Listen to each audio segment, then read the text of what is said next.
Ashama harka fuunee kabajamtoonni fi hordoftoonni maatii mastuu tuubtaatan hundi keessanuu kan biyya keessa jirtanis kan biyya ambaa keessa jirtanis nageenyi jaalalli waaqayyoo isiniif haa baay'atu. Akkasumas bakkuma jirtanitti nagaan waaqayyoo isin haa dhaqqabu jecha warroonni viidiyoo kiyya laayikii sheerii koomentii gochaa jirtan dhugumaan dhugaatti guddaa galatoomaa eebbifamaa isiniin jechuu jaaladha. Akkasumas immoo warroonni anaaf maamila koo hin taane akka natti dabalamtanii maamila koo taatan sin gaafadha. Akkasumas nagaa jirtu hannagaa kootii galata waaqayyoo isiniin jechuu jaaladha. Akkasumas viidiyoo tokko qabadhee isiniif dhiyaadhee jira. Viidiyoo san dhugaa baay'ee tokko maaliif natti dhaga'ame jechuudha. Obboleettiin keenya tokko Suudi Arabiyaan jira jettee jirti.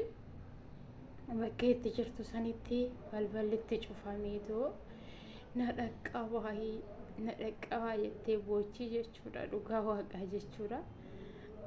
Rabbi gizee tokko hojiidhaaf jennee biyya keenyaa baanee maatii keenya jijjiiruuf ofii keenyaaf jijjiiruuf jennee biyya keenyaa ni baana jechuudha.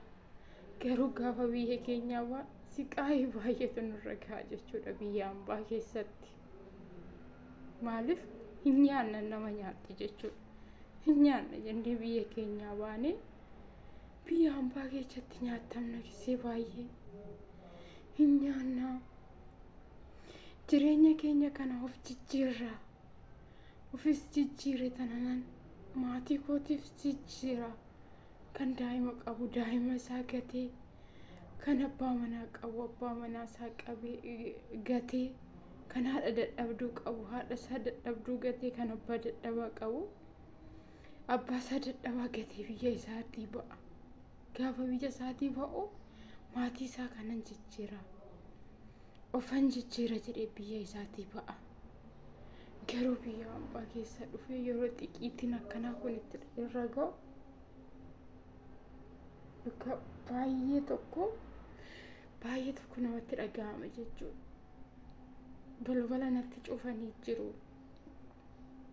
Na dhaqqabaa maaloo jetti dhugaa waaqayyoo hundumti keessanuu kan namoonni ishii beektan jiraachuu dandeessu.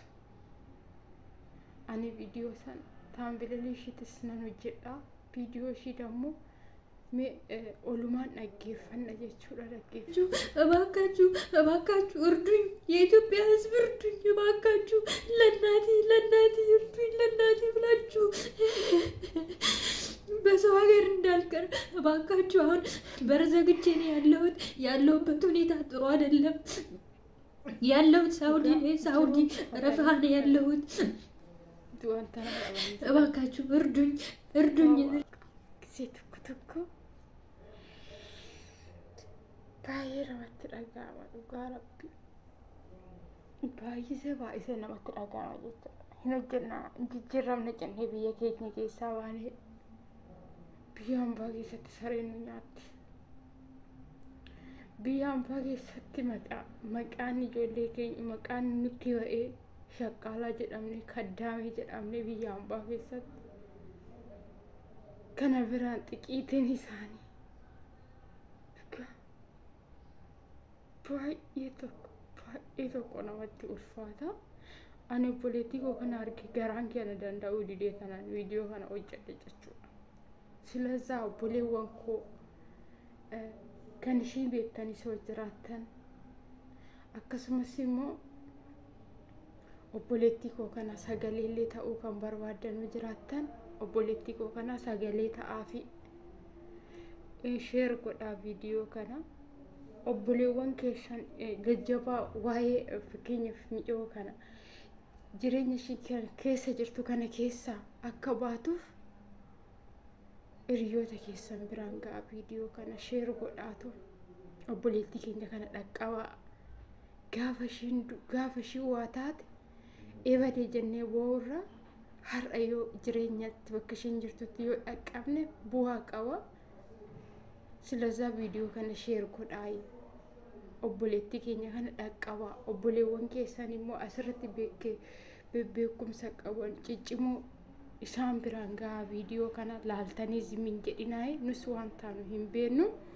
Viidiyoo kana laayikii, sheerii, koomentii gochuu hin dagatinaa isiniin jechuu jaaladha.